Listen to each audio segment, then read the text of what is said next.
Hello everybody, welcome to one more video talking about music stuff. The topic for today is scales. What is a scale? A scale is a collection of pitches that sound good together. And since whatever sounds good together varies from culture to cultures, there's probably as many scales as there are cultures in the world. You want to hear an example of one scale that gets played a lot?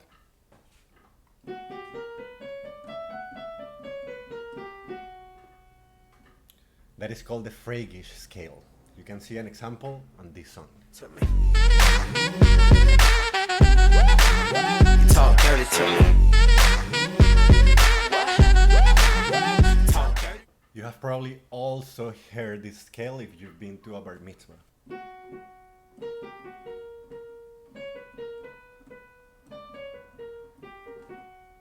So our ear doesn't care too much about absolute pitch. All that the ear cares about is the relative distance between the different pitches. So if I were to play this,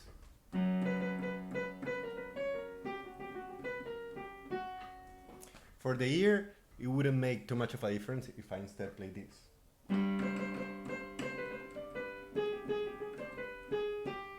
Or if I play this.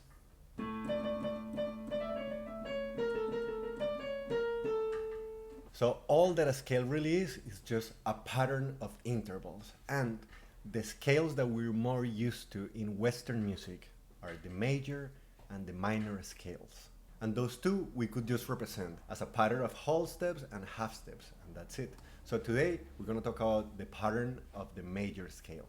The major scale is a scale that has 7 notes in which all the notes follow the following pattern: 2.5 and 3.5. That's all that you need to learn.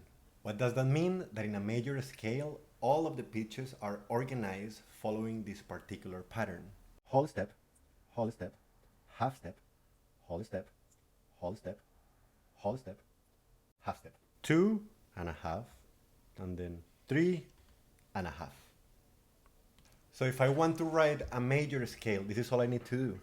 I write my starting point, then I write one note each for all of the spaces and lines of the staff until I reach the same note that I started with. That note we're gonna call the key or the fundamental. When we're talking about scales, scales have this gravitational pull and everything seems to go towards this fundamental pitch. So this, what we're gonna write is a B major scale right now. If I play this just as it is written, it would sound something like this. That is not the pattern. That is not the collection of pitches that we associate with a major scale. What do we have to do in order to make it a major scale? Well, I just have to alter it so that it follows that pattern. In between B and C, do I have a whole step? What can I do to make it start following this pattern? Well, easy. I just need to change the C for a C sharp. Now there's a whole tone. From C sharp to D, is that a whole tone? Nope. Those two are adjacent on the piano. That's only half step. So what do I have to do? The same thing. I just add a sharp. My whole tone is taken care of. Now from D sharp to E, that's a half tone. Perfect. Now from E to F, those are adjacent on the piano. So that's only a half step. I need to change this. So let me add a sharp to that F. Perfect. Now it's following that pattern. From F sharp to G, that's only a half step. So same thing. Now it's following the pattern. From G sharp to A, that's only a half step again. So what do I have to do? Same thing. I just sharpen it. And now from A sharp to B, that's a half step. These two are good. Now, if I were to play this,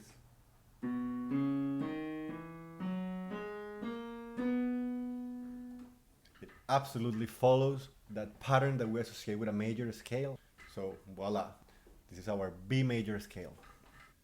Now, where does this pattern come from? This scale is so important for our Western music that even our instruments have been made around it. If you go to a piano and play every white key from a C to a C, that is exactly the pattern that you will find. There's a whole step, there's a half step between E and F, and then whole step, whole step, whole step, and then another half step between B and C. When we're talking about a scale, it's useful a lot of times to give the scale degree numbers, so we do this.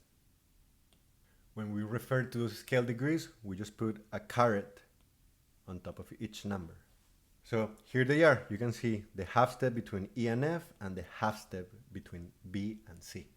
The pitches that are involved in those half steps is something that we're going to talk a lot about during the semester, because they create something that we call tendencies. Since they're so close together, scale degree 7 tends to want to go to scale degree 1, and scale degree 4 tends to want to go to scale degree 3. Now, here's a good question. Why do other scales have accidentals? If I go to the piano and I did what I just did, going from C to C, but instead I go from G to G, this is the pattern that I would find. It starts very well. It has 2 whole steps and 1 half. But then the second part, it only has 2 whole steps and a half, and then another whole step. This is not a major scale. This doesn't follow the pattern of a major scale. So remember, the pattern of a major scale is 2 and a half and then 3 and a half. What do I have to do in order to make this pattern from G to G conform to the major scale pattern? Well, I just need to find a way to change these 2 intervals. So what is the way? I need to convert this half step to a whole step. So pretty much I need to exchange these 2. So what do I have to do in order to make this interval a whole step? Well, that's easy. I just need to add a sharp to that F. So now from E to F, I have a whole step, and from F sharp to G, I have a half step. So now this pattern conforms to a major scale pattern. Now it has 2 whole steps and a half, and then 3 whole steps and a half. Do you want to try a cool one? Let's try a D sharp major scale. That's one that we don't find too often. But if we follow the pattern, there is no reason why we shouldn't be able to make it up. Step 1, write your starting point and then write a note on each line or space on the staff all the way until you reach the octave of that starting point. And then step number 2, adjust it to follow the pattern. What is that pattern? 2 and a half and 3 and a half. That is one thing that I need you all to really remember. 2 and a half and 3 and a half. Okay, first one. From D sharp to E, there's only a half step. Those are adjacent on the piano. So what do I have to do? I need to sharp that E. Our first interval is taken care of. Now, the second one. I need the distance between that E sharp and the following F to be 1 whole tone. Right now, if you go to the piano, the E sharp would be the same note as F. That means that they're enharmonic. 2 notes are enharmonic if they sound the same, but they have different names. And that is exactly the case within F and E sharp. So I need the distance between the E sharp and the next note to be 1 whole step. Right now, they're the same pitch. You may say, okay, let's just sharpen it. But now, if I have E sharp and F sharp, those are adjacent. There's only a half step in between them two. So what do I have to do? I need to make use of my other friend, the double sharp. So now we're good with that one. Whole step. Now, F double sharp and G are also enharmonic. So what do I have to do with the G in order to make it a half step away from F double sharp? I just need to sharp it. Then between G sharp and A, there's only half a step. So I also need to sharp that A. And between A sharp and B, there's only a half step. So again, I have to sharp that B. And now we're good. Now, B sharp is enharmonic with C. So we need to do something about that C. If I just sharp that C, then we're gonna have a half step in between them. This is B sharp and this is C sharp. And I need it to be a whole step. So what do I need to do? I need to also write a double sharp on that C. So there it is, voila. This is the D sharp major scale. This is where the other concept that we're gonna talk about comes into. What if I'm writing or I'm performing a piece that uses the D sharp major scale and it has it over and over again? I probably do not want to write all these accidentals all the time in the score. So the only thing that a key signature is there for is to show how is it that you're consistently going to play all those pitches. If you're going to play them flat, sharp, double sharp, there is no conventional key signature for the key of D sharp major, but that doesn't mean that I couldn't manufacture one if I wanted. This is how the key signature for D sharp major would look like. And if you're inquisitive, you might have noticed that it pretty much looks the same as the D major key signature, but everything is boosted up a half step. So now, if I have that, I can just get rid of all the accidentals, and these notes would just follow that pattern naturally.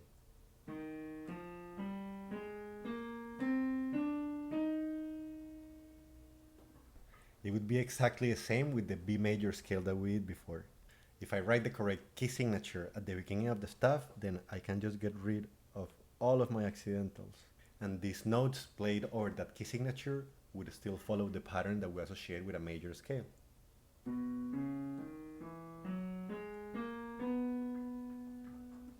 So check it out. These are all the scales that have sharps on their key signature, and these are all the scales that have flats on their key signatures. If you want to remember this, there is one key.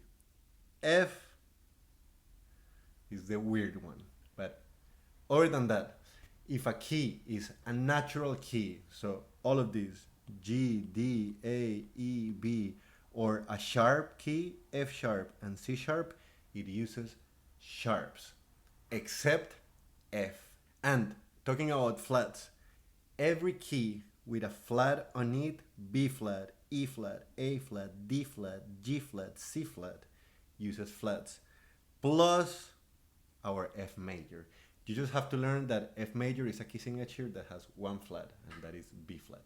So that is the first thing. One way to know how to notate a major scale is to remember the pattern and construct it from the pattern. And you can always come back to that to check. But if you want a trick to do it a lot easier and to be able to figure out what a key signature is of a certain major scale, this is what you have to do. First, there are two things. It's really one that you have to memorize. I don't ask you to memorize too many things, but for this one, you must memorize it because you're going to use this from now until you graduate from your doctorate. And it is the specific order of the sharps and of the flats as they appear in key signatures. You just have to learn this order and repeat it to yourself over and over again. Sharps in key signatures always appear in the following order: F, C, G, D, A, E, B. I learned them in Spanish and I can say that all the time. Fa, do, sol, re, la, mi, si. And the flats always appear in the same order as well. And that order is B, E, A, D, G, C, F. Si, mi, la, re, sol, do, fa.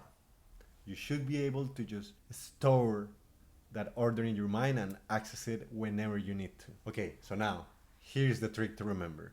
For sharps, you take the fundamental pitch, so the key of which you want to find the key signature. And then you go half a step down. And that is going to be the last sharp. So for example, let's say that I want to find out the key signature for B. Well, I take B and I go half a step down. That's A sharp.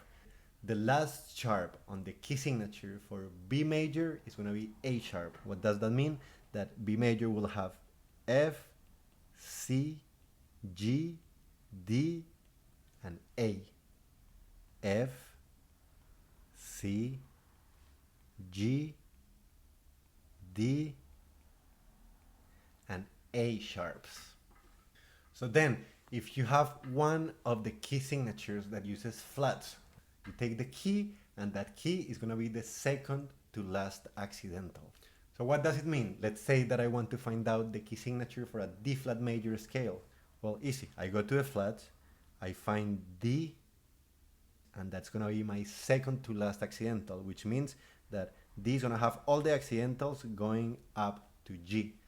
A D flat major key signature would look like this, where D flat is the second to last accidental. But you know, these are just some mnemonic devices. They're useful, but at the end, if you want to make sure that the key signature that you have is the right one, this is how you can do it. If you write the key signature and then write every note of the scale without accidentals, it should follow the pattern that we discussed about at the beginning of the video. So 2 whole steps, 1 half step, 3 whole steps, 1 half step. That's it. Let's see.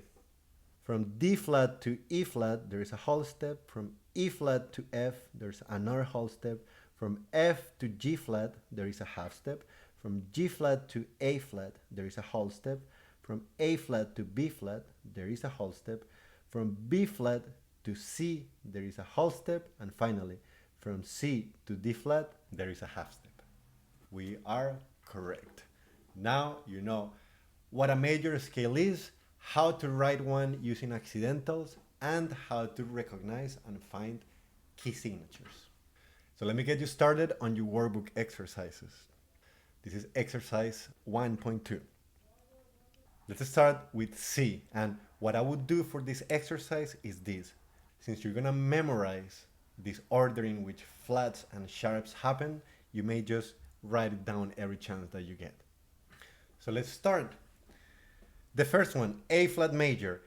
I know that in order to find the key signature of a scale that uses flats, the key itself is the second to last accidental. So A is here, so I know that the last accidental on this key signature is going to be D.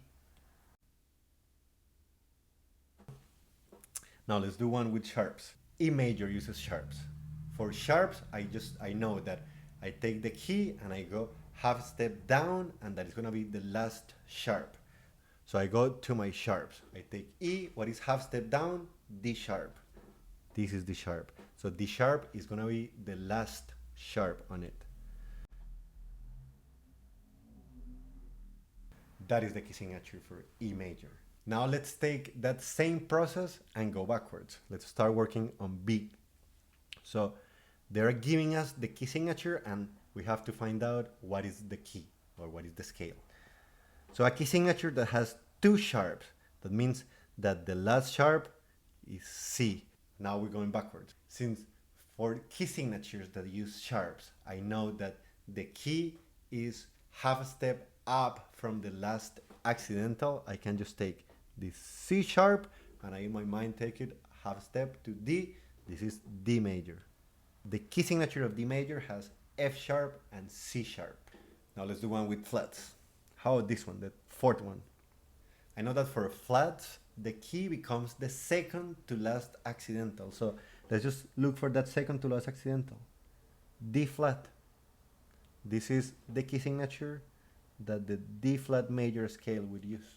So with this, you have all the tools that you need in order to finish up the first part of your assignment for the week. I will tell you more about what that assignment will be, and I will see you in class on Friday. Bye bye.